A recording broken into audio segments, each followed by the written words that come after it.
వద్దు అనుకున్న దాంతో నాకు బంధాలేంటే? వద్దు అనుకుంటే తెగిపోయే బంధం కాదండి ఇది. మన రక్తం పంచుకుని పుట్టిన బిడ్డ. నా రక్తం పంచుకు పుట్టలేదు, నీ రక్తం పంచుకు పుట్టింది.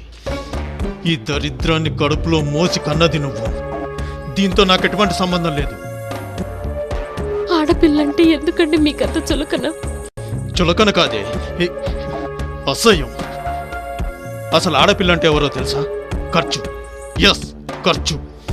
దీన్ని పెంచాలి, పెద్ద చేయాలి, చదివించాలి, లక్షల లక్షల కట్నాలు పోసి పెళ్లి చేసి ఎవడికో ఇచ్చి కట్టబెట్టాలి.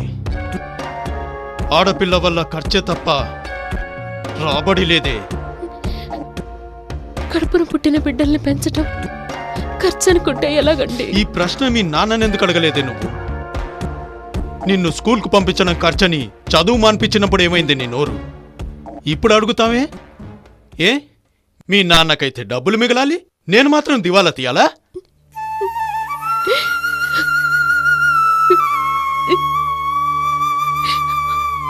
ఆడపిల్ల ఇంటికి లక్ష్మి అండి. లక్ష్మి కాదు, జ్యేష్ఠాదేవి. దరిద్రం. మిమ్మల్ని కన్నా అమ్మ కూడా ఆడదేనండి. యదవ సెంటిమెంట్ డైలాగులు నాతో చెప్పకు.